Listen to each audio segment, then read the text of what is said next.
Students, in the previous lecture, we have derived equations for both body thrown up and as well as body falling down freely. And we have learned few conclusions also in both the cases, when the body is being vertically projected up and when the body falling down freely. Today we will be learning a few more important things related with motion under gravity, and we'll first learn few basic equations and concepts related with motion under gravity. Coming to the first one, for a freely falling body, the ratio of distances traveled in 1 second, 2 second, 3 second are in the ratio 1:4:9:16. So it is 1:2 square is to 3 square is to 4 square, so on. What does this mean? What does this actually mean? In yesterday's lecture itself, we have learned that if a body is starting from rest position, in first second, it may travel 1 meter. This is first second. In the second second, it may travel 3 meter, because it is in the ratio 1:3:5:9, so on, which we have derived yesterday. And in the third second, it will be traveling a distance of 5 meter. Okay. Now, in first second, it have traveled 1 meter. That is fair. In 2 seconds, how much length it is traveling? This is 2 seconds. In 2 seconds, how much length it is traveling? 1 plus 3, that is equal to 4. And in 3 seconds, how much length it is traveling? In 3 seconds, that means completely from here to here, it is traveling a length, that is in 3 seconds, 1 meter plus 3 meter plus 5 meter, which is equal to 9 meter. 9 can be written as 3 square, 4 can be written as 2 square. So the ratio of distances traveled in 1 second is to 2 seconds, is to 3 seconds, so on, are in the ratio 1 square is to 2 square is to 3 square, so on. Okay. Similarly, the distances traveled in first second, second second, third second, they are in the ratio odd numbers, 1:3:5:7, so on. So these are very important conclusions, and these are valid for only body falling down freely. We are not throwing the body downward. We are just leaving the body, and it is called as it is known as freely falling body. That is valid for only freely falling body. So first point and second point are interrelated. These two now I have explained. Coming to the third point, a freely falling body passes through 2 points A and B in time interval t1 second and t2 second from the start. Then the distance between 2 points A and B is dash. You are now supposed to prove this. You need to prove it. So that is third one. Let me show how it is. Now let me consider an object which is falling freely. And this object, in its fall, it is point A and it is point B. When it is falling, this is point A. This is point B. When it is falling freely, when it have reached from the starting, when it have reached A, it took some time t1. Okay. And from the start, when it come to this B, it have took some time, say t2 from the start, right? Therefore, this first distance it have traveled in t1 second, and this second distance it have traveled in t2 second. Now you are supposed to find out what is the separation between A and B. This I consider it as HA. This I consider it as HB. I want to now find out HB minus HA is equal to how much. I should now find out this. We have equation of motion S is equal to ut plus half at square. For a freely falling body, initial velocity is equal to 0. Therefore, height traveled here in case of B is half g, time taken here is t2 square, minus height traveled here in a, it is half g t1 square. This is equal to hb minus ha. So hb minus ha is equal to half, that is g by 2 into t2 square minus t1 square. This is the equation which we have proved. Now coming to the fourth one. In this fourth one, this is third. This is proof for third one. Coming to fourth one, a body is dropping. A body is dropped freely from multi-storied building, can reach the ground in t1 second. Say for example, a body is traveling from here to here. How much time it is taking? t1 second. This height I am considering it as h1. It is stopped in its path after t2 second and again dropped freely from the point. Now this body, this is in the first case. If it is dropped freely, it is taking time t1. Now let me take another case where this body, its initial velocity is 0, dropped over. It fall for some time. It fall for some time and that time is t2. And let this height traveled be h2. And after t2 second, it is again falling down. After t2 second, it is again falling down. This is h3 and this time it is taking t3. You are now supposed to find out what is the time taken t3. This is what you are supposed to calculate. In order to find out that, what you will do, simply we have basic relation h1 is equal to h2 plus h3 from figure. This is from figure. Just find out the relation between three. Total distance traveled is h1. In time t2 it is traveling h2. In time t3 it is traveling h3. But h2 plus h3 is the total height h1. We have equations of motion. H is equal to ut plus half at square. Substitute in this. Half g t1 square is equal to h2 is half g t2 square plus half g t3 square.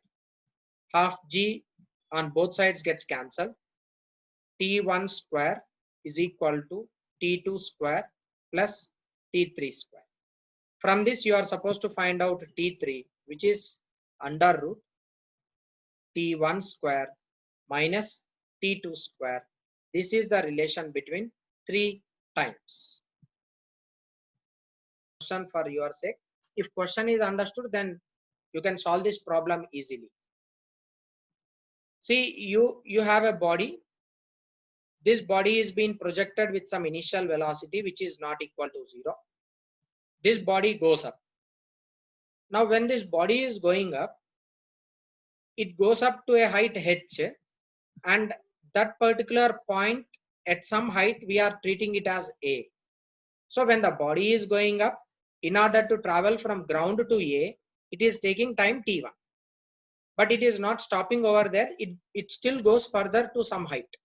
So from the ground, it goes, crosses a, goes up to maximum height, and then it fall down. When it is falling down, again it crosses point A when it is moving in downward direction. And that time from which it is being projected to meet the point A when it is coming down, that time is T2. Okay, so T1 and T2 are the times where from where it has been projected. Now find initial velocity and maximum height reached by the projected. You need to find out this, with what velocity you are being projected, and the maximum height reached. That means this height, this total height, let me consider it as capital H. This maximum height you are supposed to calculate. Okay, so that is what you are now supposed to find out. So T1 and T2 are the times to cross this point A. Using the equation h is equal to ut plus half at square, I have just solved this. This 2 goes over here, 2 comes to the other side, so that you are getting a quadratic expression, and that I am representing in 1. From this quadratic expression, you have roots. Okay. And root, this is root formula. Just substitute A, B, C values in that expression. You will be getting 2 times. One is T1 and the other one is T2. Now taking this T1 and T2, T1 is the time taken when it is crossing A while body is going upward. T2 is time taken while this body is coming down and it crosses A. Now you take, I want to find out initial velocity u. So therefore what I'll do, I'll sum up these 2 roots. It is T1 plus T2. It is 2u by 2g, 2u by 2g. This negative term, positive term gets cancelled. Left over with u by g plus u by g. That is 2u by g. From here you have calculated initial velocity u, which gives you g into T1 plus T2 by 2. Okay. Now once if initial velocity is calculated, you can find out maximum height reached by the body. What is equation for maximum height reached by the body? H maximum is equal to u square divided by 2g.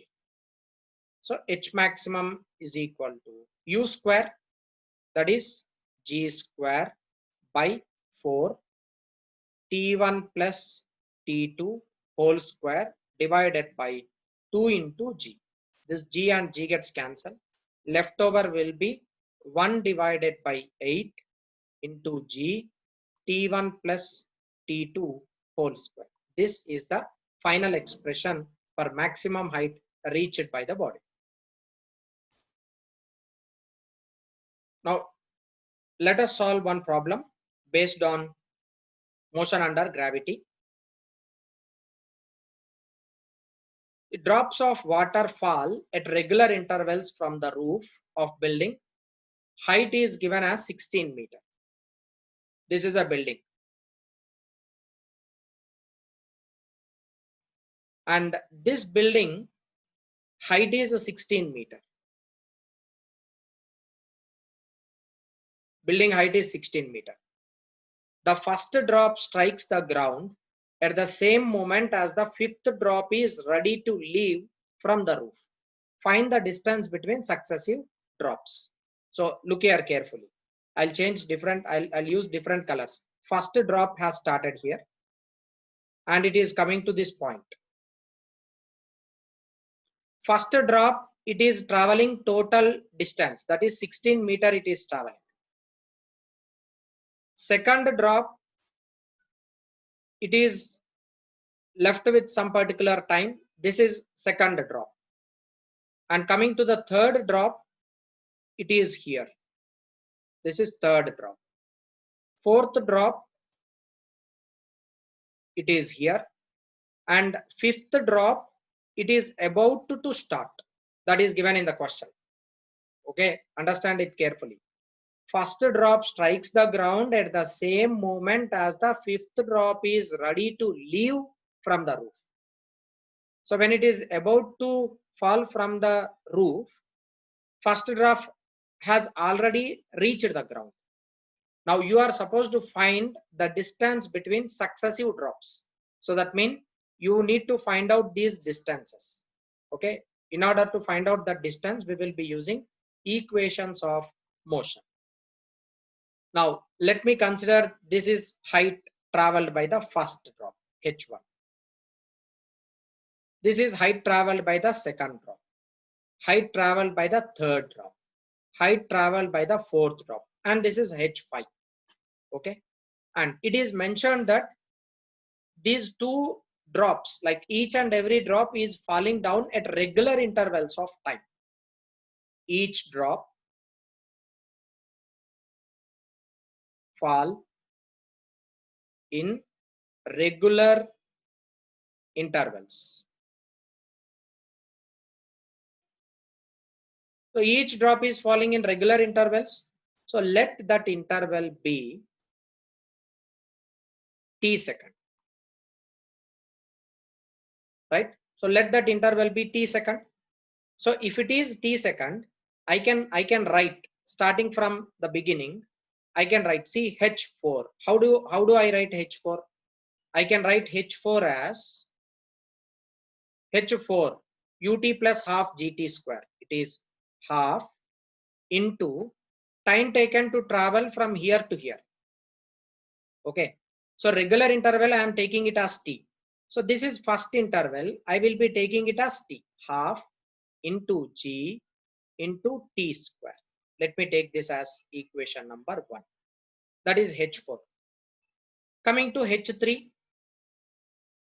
h3, it is twice that of time took by the h4. Therefore, you can write it as half g into 2t whole square. This is equal to 4 into half gt square.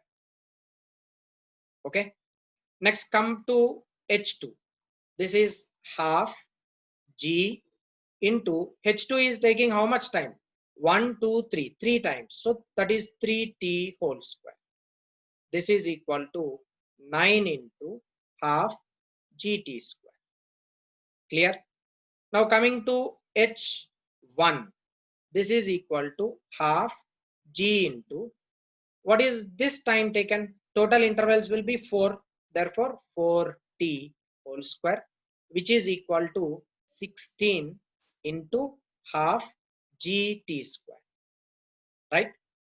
Now what is h1 given as? In the problem it is given h1 as 16 meter. I'll substitute that here. Let me take this as equation number 2. This as equation number 3. This as equation number 4. Now taking this, I'll write it as 16 is equal to 16 into half gt square. 16 gets cancelled. Now what do you write for half gt square? Half gt square will be equal to 1. Let me take this as equation number 5. So we have got half gt square is equal to 1 meter. It may be 1 meter because h is equal to ut plus half gt square. Half gt square is equal to meter. This is 1 meter. Now in this problem, what you are supposed to calculate? You are supposed to calculate successive distance between two drops. Successive distance between two drops I want to find out. So what I do? I'll subtract one with the other. Let me take h1 minus h2. Okay. What is h1? h1 it is half gt square. What is h2? It is 9 into half gt square. You can take separation between these two, right? This is equal to, I'm sorry, wait, I'll erase this. We'll come from the beginning. First, find out h4. h4 will be equal to half gt square. This is equal to 1 meter. And what about h3? h3, it is 4 times half gt square. That is 4 into 1 meter. This is 4 meter. Now coming to h2, how much length it is? h2 can be written as 9 into half gt square. That is 1 meter. It is 9 meter. Next, what about h1? h1 it is okay, h4, h3, h2 we have calculated. Now you can subtract them. h4 minus h1 minus h2 is equal to 16 meter minus 9 meter. This is equal to 7 meter. h2 minus h3 is equal to, what is h2? 9 meter minus h3 4 meter. 9 minus 4, that is 5 meter. Similarly, you can take h3 minus h4. What is h4? h3 is 4 meter minus 1 meter. This is equal to 3 meter. So the successive difference between these values, these drops will be 1 meter, comma 3 meter, comma 5 meter, comma 7 meter, and these are odd numbers. This is how you need to solve the problem, and it's very simple technique I am using here. What it is given in the problem? In this problem, it is mentioned a parachute is dropped freely from aeroplane. When it is being dropped freely, what is its initial velocity? It will be 0. And it is traveling for how much time? It is traveling for 10 seconds in order to open it. Now, at this particular point, parachute has been opened. At this particular point, parachute has been opened after 10 seconds. Now, when this parachute is being opened, what is its net retardation? Net retardation, it is mentioned as net retardation downward as 2 meter per second square. That is net retardation given. After that, when he is reaching the ground, this is ground. When he is reaching the ground, what is his final velocity? Final velocity is mentioned as v is equal to 8 meter per second. That is final velocity mentioned. Now, from what height he is falling down? This total height you are now supposed to calculate. This height. Okay. So in order to find out this height, first we should find out how much is this height, right? So let me take this as h1 and let me take this as h2. Now you can split this problem into two parts. Okay. How to split that problem? First part, I'll consider that body is falling freely. h1 height, body falls freely. Falls freely with acceleration due to gravity. Here for 10 seconds it is falling down with acceleration due to gravity. What is its value? Take it as 10 meter per second square. I can now find out h1 value. Simple it is. h1 is equal to half gt square.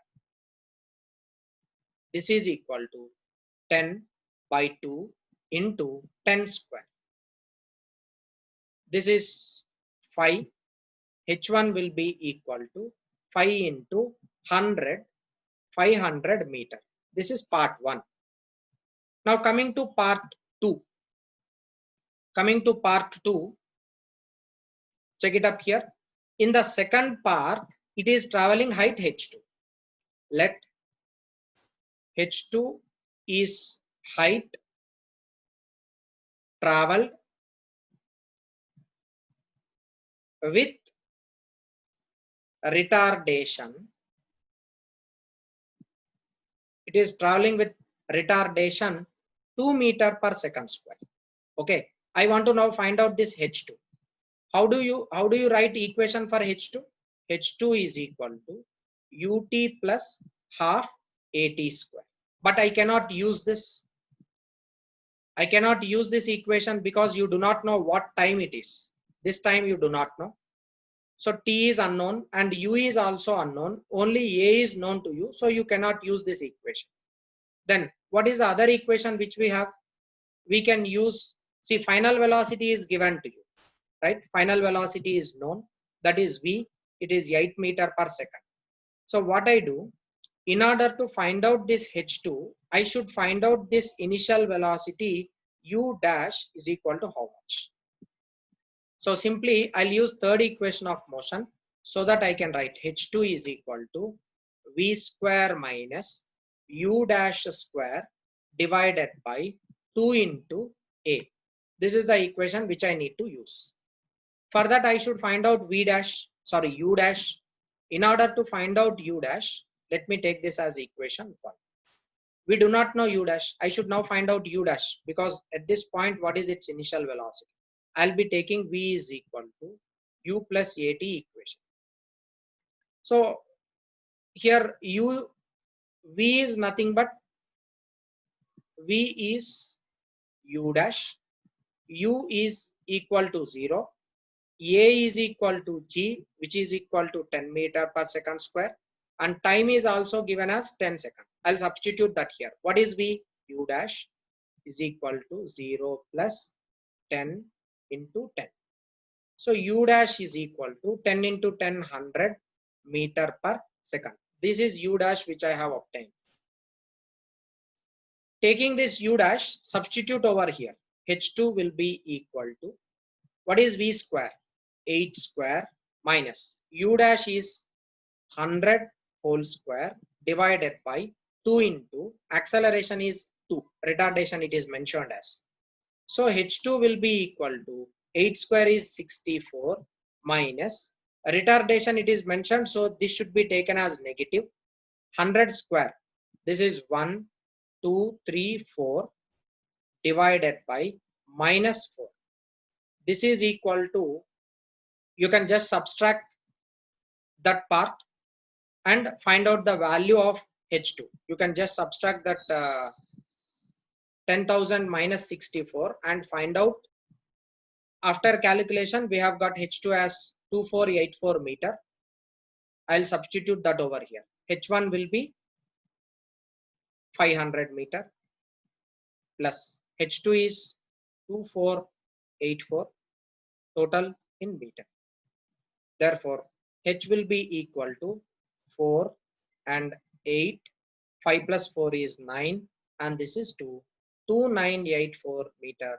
This is height from which the parachute is falling down.